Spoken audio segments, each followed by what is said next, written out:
Welcome back to the Daily Drum on WHUR and Sirius XM Channel 141. This is the Insight segment. I'm Harold Fisher. Tonight, we're talking about Initiative 82. It is the DC law designed to gradually increase the tipped minimum wage. And once again, it has sparked heated debate. Some are pushing to repeal the law. Others are fighting to keep Initiative 82 intact, arguing it's a critical protection for workers struggling to make ends meet. Why is Initiative 82 such a political hot potato? Well, joining me to drill down on whether I-82 is helping or hurting workers and businesses is Nikki M.G. Cole, DC organizer for One Fair Wage. She is also a supporter of Initiative 82. Nikki, thank you so much for joining this conversation. I appreciate it. Sure. Thank you so much for having me, Harold. I'm happy to be here. Certainly. And we want to, before we get into this conversation, we are going to hear a different perspective on tomorrow. We will be speaking to DC Council Chair Phil Mendelson about Initiative 82 and other DC issues. So we just wanted to let our listeners know. I did want to say that as it stands now, the DC Council voted to pause the law last month, and the mayor, Muriel Bowser, has called for the repealing of the law. I do want to get a full understanding of what it is from your perspective. What is it designed to do, and what has it done since becoming law for those who support it?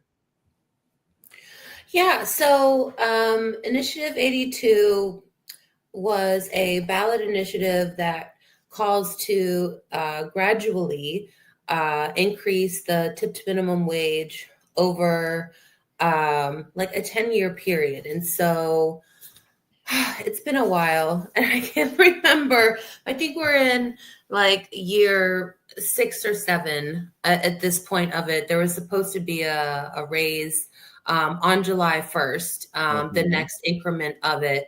And before that happened, as you said, the mayor put this repeal out in the Budget Support Act, which is unusual. And there's a whole bunch of other things in the Budget Support Act that are unusual that she is trying to repeal or grossly cut back that directly impact poor and working class people, and the safety net for all people, regardless of what your situation is. And so it's a strategic and sly move, tactic that she and other folks who are against this are working together to do. So,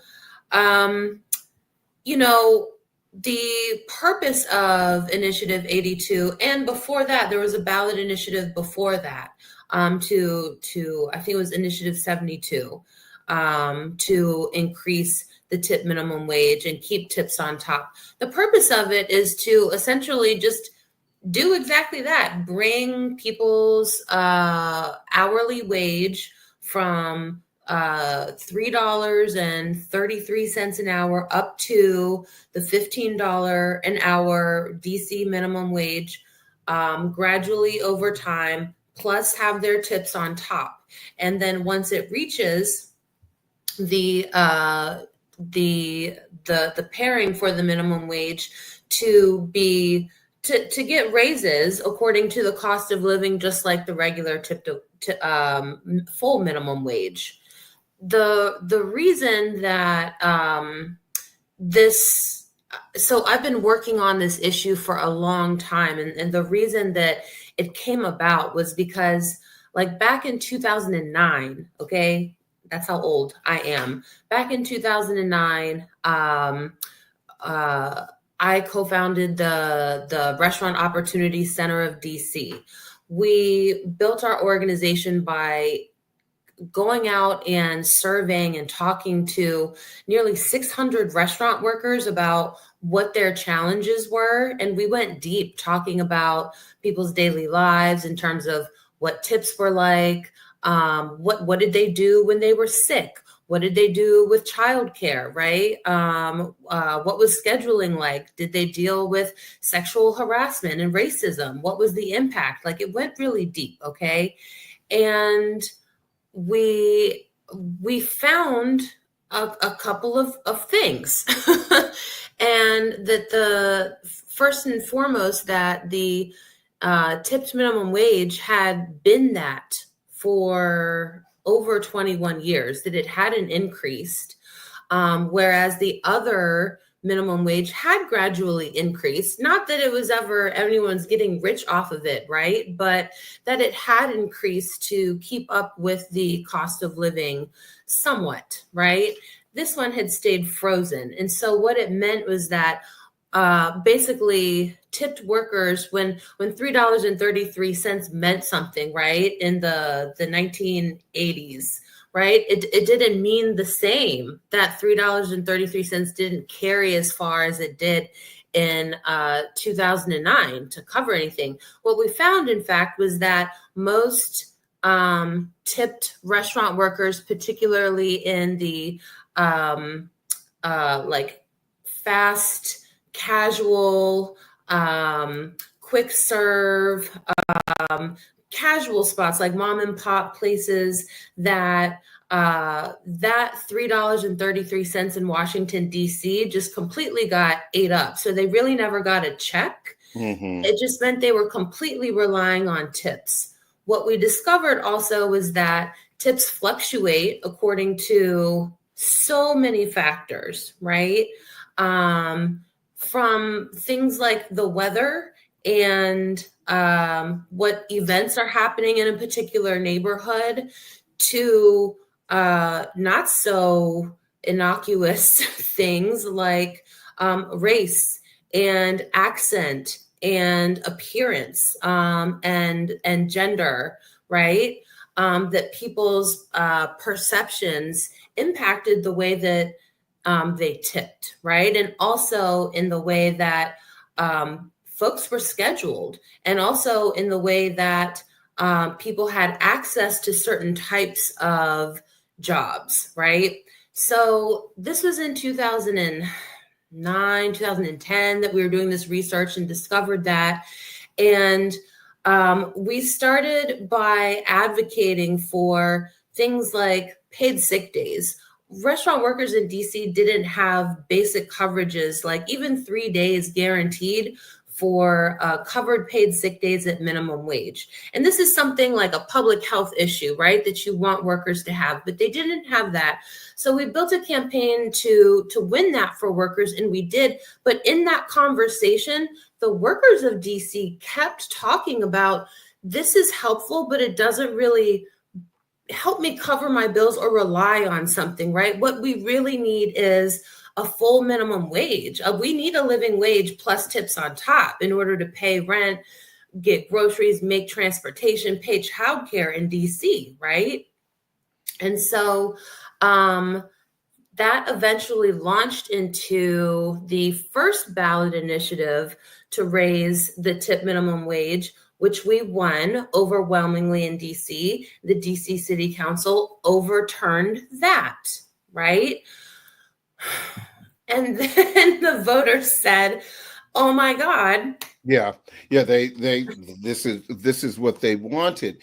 And I think to this point, this continues to be a contentious issue for those on both sides, because where we are, and when I say we, I'm talking about the District of Columbia, is that we're on hold at $10 an hour right now, with the city council putting Initiative 82 on a pause mode, that had they not done that, it would have taken it up to $17 and some change on July 1st. I'm sorry. I think $12 an hour on July 1st. But with that said, tipping in and of itself is a very complicated thing because as you said, not all restaurants are created equally. You have your mom and pops, which some of them may have 10 tables. They may be fast casual. A bill for two may be, let's say, $50. If you tip 20%, we're talking $10. Okay, as opposed to a high-end restaurant, an old Ebbett Grill, a Ruth Chris, or some other kind of place where the clientele uh, make more money or spend more money and may be more apt to tip more based on service. But then, and you obviously know this better than I, not all wait staff will get to keep all of the tip that is received. Right. Depending on the restaurant, some of them may have to split the tip. A $50 tip may be split with the bartender. It may be split with the hostess or host who happens to be seating people. It may be split with the cooking staff that may also be on minimum wage and not salaried. So this is very, very complicated. As you know, the mayor had an event yesterday to push her repeal point. Not everyone who not all sides were invited. Correct. So your thoughts about that? My thoughts about that at this point is that it's political theater. When you have over 70% of voters, including restaurant workers, including restaurant owners, right, who are residents of the District of Columbia, vote to collectively figure this out together, and then go and repeal it through back end budget support act, right? Through having a last minute only invite the one-sided conversation. This isn't a democratic attempt to actually work together to figure out the solution. So let me tell you a little bit more about my perspective. It is unique as someone who worked in the hospitality industry for 21 years, the majority of it being in Washington, D.C., from casual places like Mr. Henry's on Capitol Hill to fine dining restaurants like Ruth Chris and DuPont, right? I no longer am a restaurant worker. I'm a business owner. So I understand the perspective from both sides. As a woman of color, as a former restaurant server, hostess, and manager of multiple restaurants. Nikki, hold on. I'm sorry. I've got to take a break because I don't want to run out of time. I Sure. will let you finish your point on the other side because this is an extremely important conversation. We are going to take a quick break, but don't forget you can hear this in Okay. every edition of the Daily Drum Insight segment via podcast on WHUR.com. The original Quiet Storm with Raheem Devon is next on WHUR This conversation continues on Sirius XM channel 141 in just a few seconds. Welcome back to the Daily Drum on Sirius XM channel 141. I'm Harold Fisher. We continue our conversation about DC's Initiative 82. It's a law now on hold that gradually increases the minimum wage for tipped workers. My guest is Nikki M.G. Cole, DC organizer for One Fair Wage, and she is a supporter of Initiative 82. And Nikki, before the break, you were explaining your position and the kind of the both sides of it. Please continue your point. Yeah. So on the one side is someone with 21 years of experience working in an array of types of restaurants and roles. I don't want to see any of my people not abundant, right? Working in restaurants is one of the coolest things ever, right? You're serving food, it's food, it's delicious, right? But it is hard work, right? And it is nourishing people. It's taking care of people. It is facilitating memories, for really important birthdays and anniversaries and all types of group events, right? It's a beautiful industry, and the people that work in it should be able to make at least a minimum wage with their tips on top. Everyone should make a living wage, period, right? We want everyone to thrive. Now, as a business owner, I understand that I want to take care of my employees. I want to have the best employees. I want to make sure that they are trained, that they understand the mission, and that they're invested. And one of the best ways to do that is to make sure that you're paying people with dignity and respect. And the fact is that $3. Well, let's talk about it for real. The mayor wants to repeal Initiative 82 back to $5.60, something like that. Like, take it back even further. So that is not a dignified base wage to pay people, period. I don't care if you're making tips on top. Even if you're making tips on top in Washington, D.C., you're still not living a super wealthy lifestyle. You're still getting by, okay? The average, according to the National Women's Law Center, they've been doing research on this for years, and other folks too, the Celinda Lake Research Center, they look at what the minimum wage should be, right? In each city across the nation, accounting for average housing costs, for rent, for transportation, for childcare, et cetera, right? And in Washington, D.C., it's really like $40 an hour, okay? So as a business owner, I understand this. I started my business 3 years ago. I'm starting from a place of thinking at this level, right? Starting my business from this model, this level. Accounting for that in the business model, in the math, right?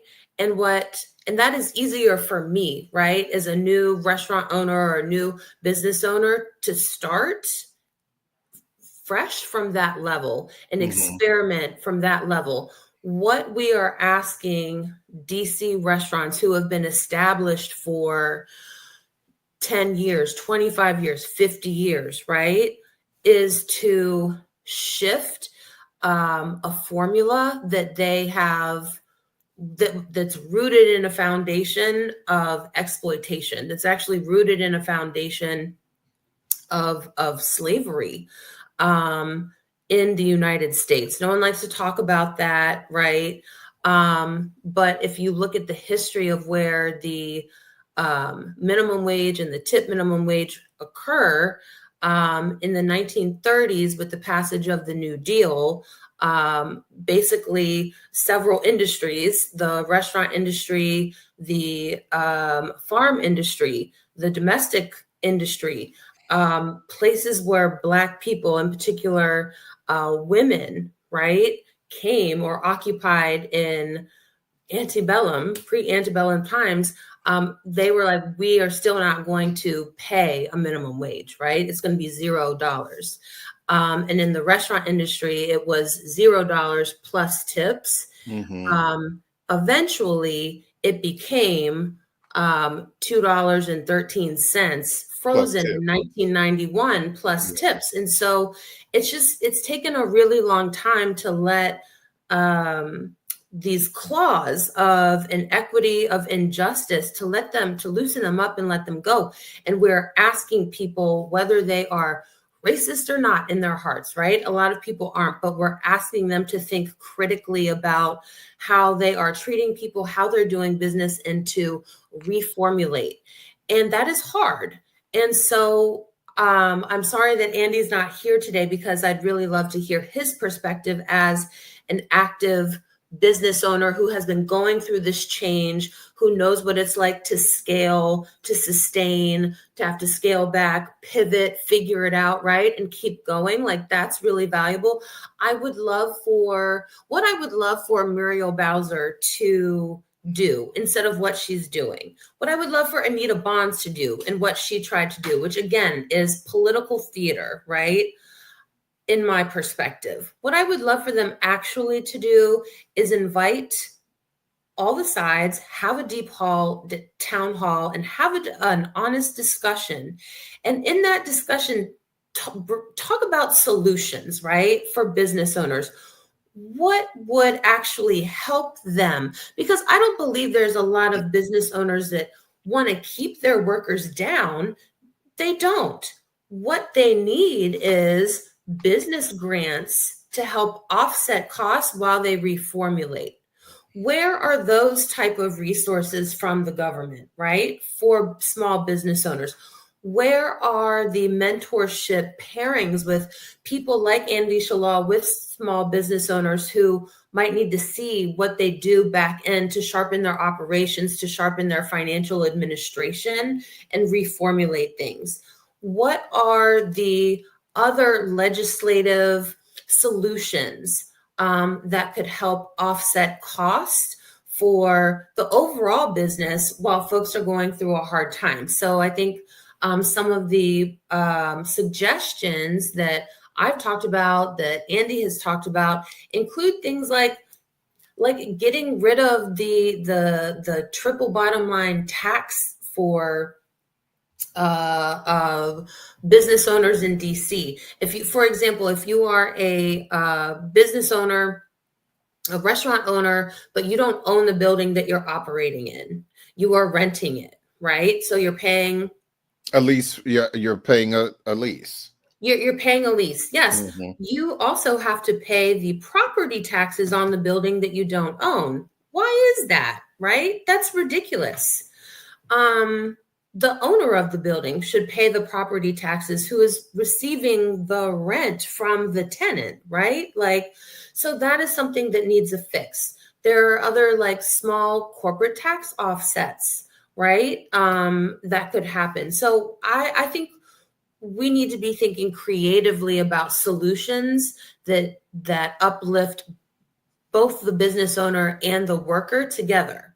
So let me ask you, short of those solutions, which could or could not be down the road, and for those who aren't familiar with Andy Shalal, because there will always be someone who isn't. He is the founder and owner of Busboys and Poets, who also supports Initiative 82.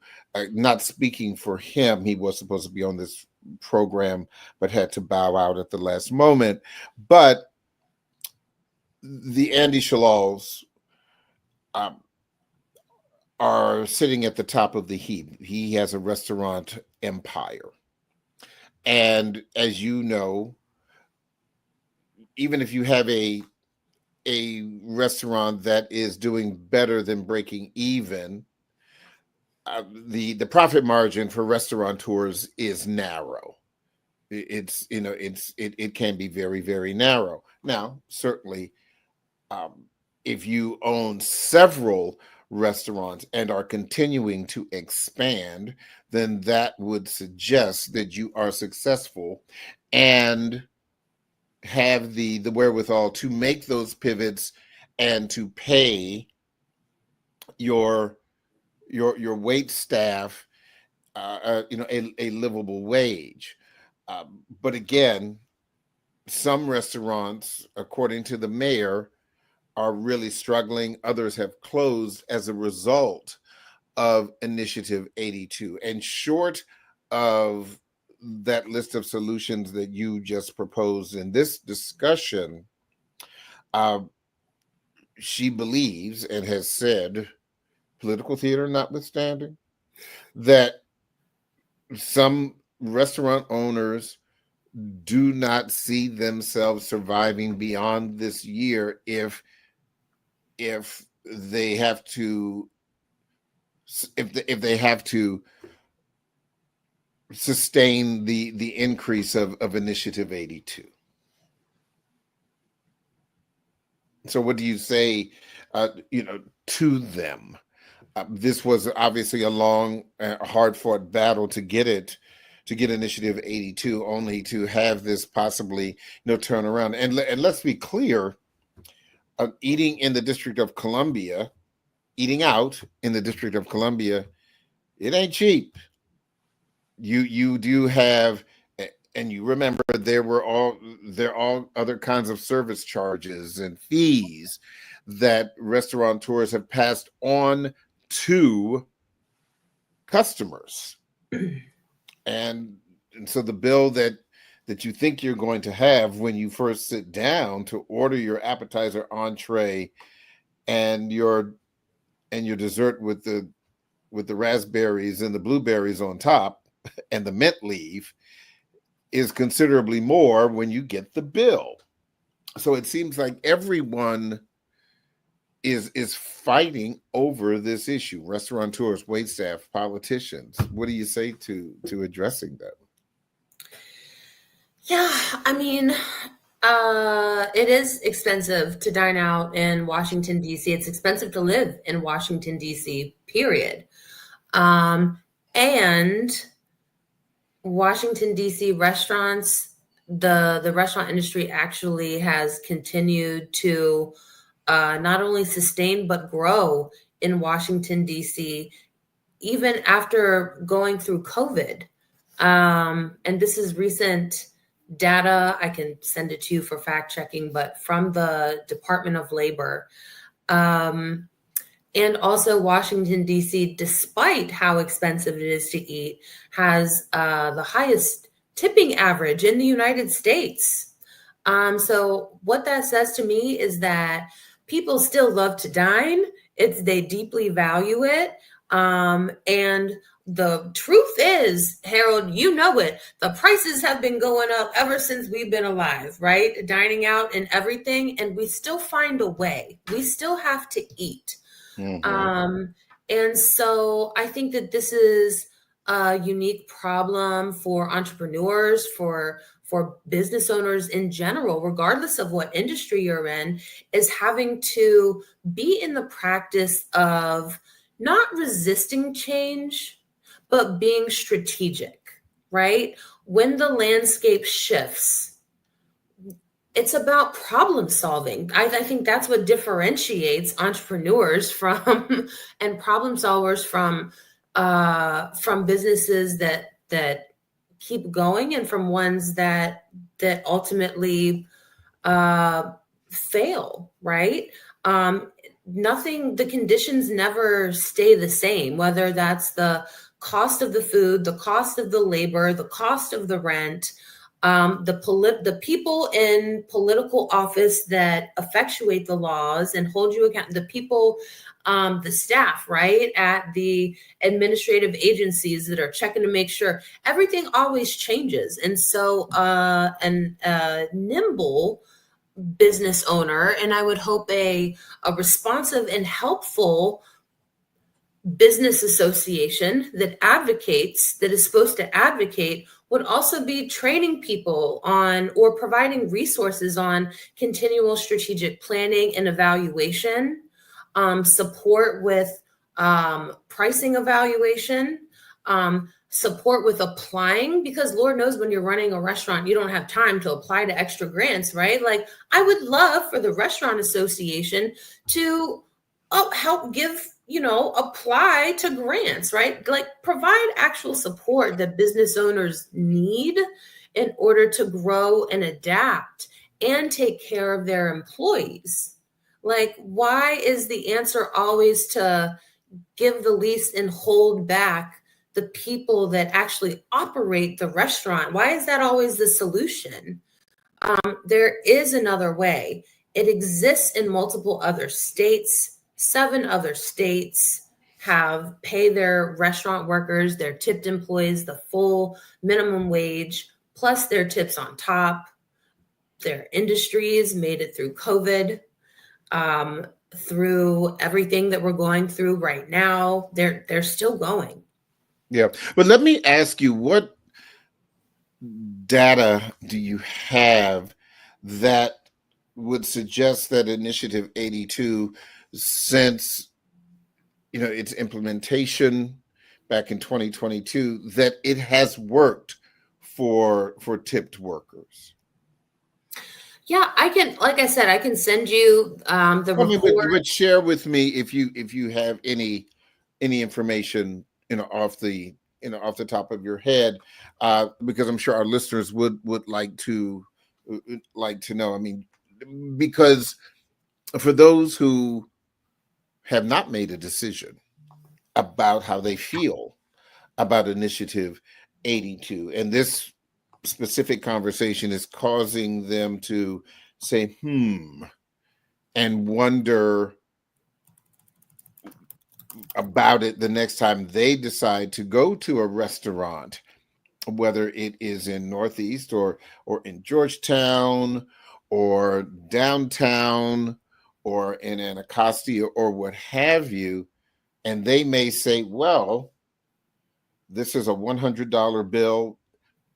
Maybe I should only tip 18%, even though the service was good. Or maybe I need to tip 25% because the service was good, based on their consideration of this Initiative 82 conversation.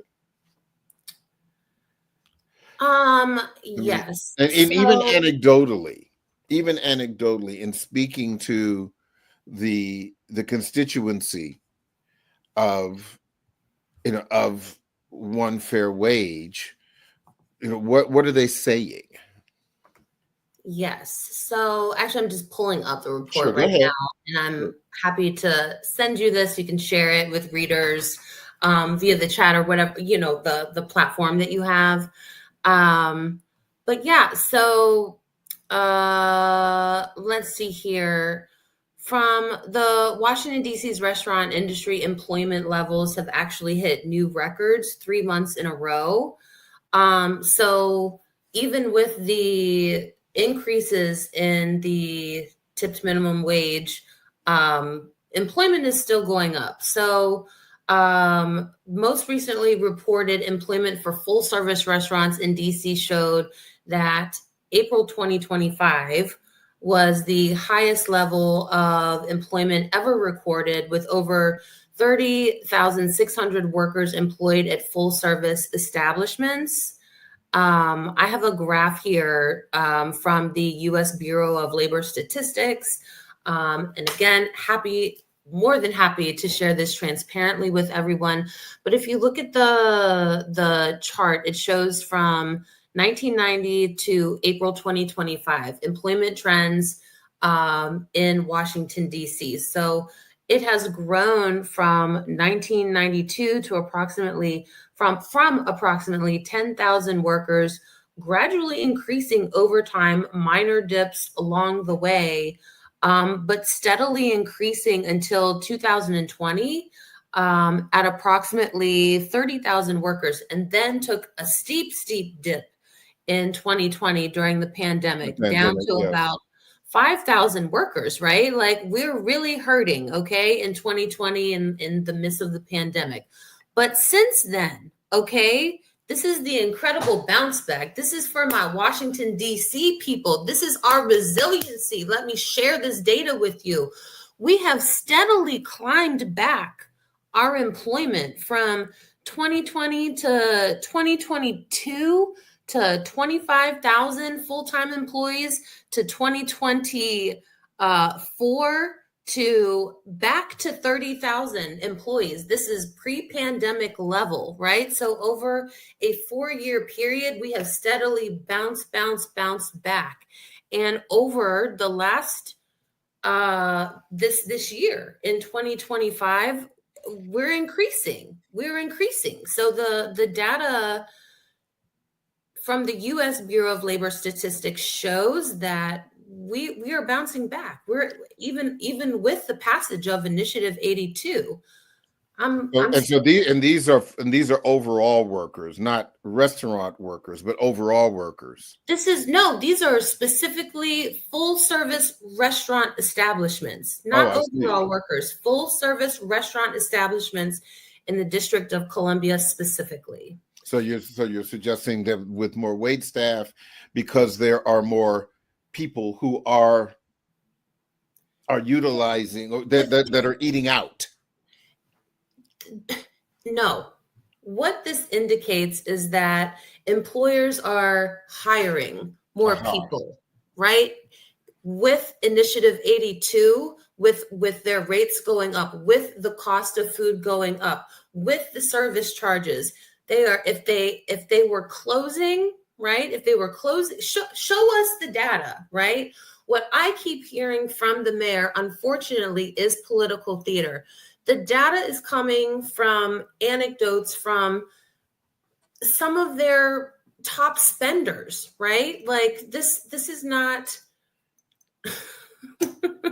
show me their data, right? I hope that they bring it on. And again, I'm going to share this data specifically with you, and you can resource it and source it and fact check it and see from the government, the U.S. Bureau of Labor Statistics itself, where this data is coming from.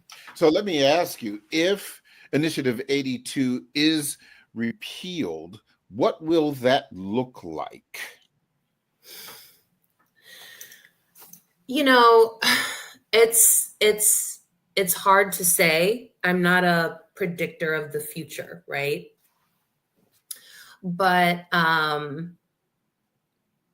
it would indicate to me if I'm if I'm working at a restaurant, I've been there through the pandemic, and been on that rise up, and I've figured this out, and then suddenly my employer, because of the mayoral mandate, says you're gonna actually make $5 less an hour and just rely even more on your tips again. Number one, I'd be extremely furious. From an employee perspective, I wouldn't feel valued, and I would be thinking about how to leave the industry personally. I would not feel valued. I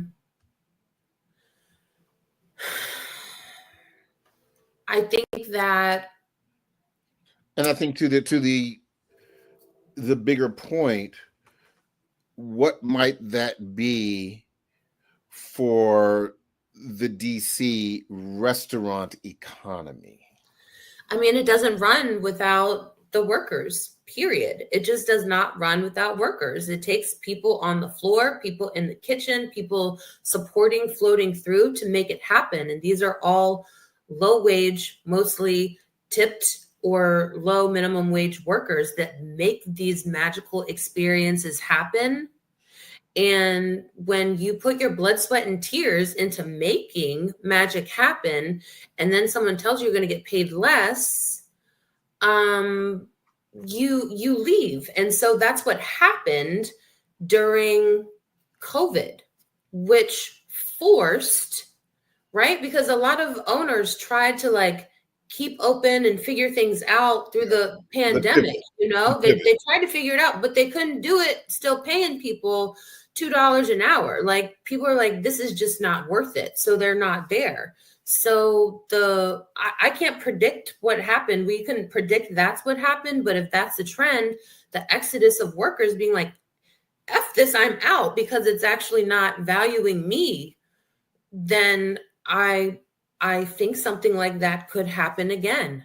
Let me ask you one more question before I close out this conversation. If it is repealed, what do you believe one fair wage can do along with allies to address this issue? Is this a legal issue? Is this another movement issue? Briefly, what do you think? We will never give up on our people. We'll never give up on upholding democracy. We'll never give up on uplifting working class people. And we'll never give up on improving the hospitality industry. We will continue to organize, and we and our allies do that in a number of ways. And we have to get creative about how we do that moving forward, because obviously the mayor and her allies have gotten very creative through slipping something like this in through a budget support act. And so we will be strategizing together through the channels that we can, community organizing, electoral organizing, campaign narrative organizing, and creative arts and actions demonstrations, the best way that we know how, peacefully, with love and transformational intentions. Nikki M.G. Cole with One Fair Wage, thank you so much for your time. And just a reminder that we will be talking with DC Council Chair Phil Mendelson about this issue and many other issues tomorrow on the Daily Drum. That is the Daily Drum for this Tuesday, July 8th. I'm Harold Fisher. Good night.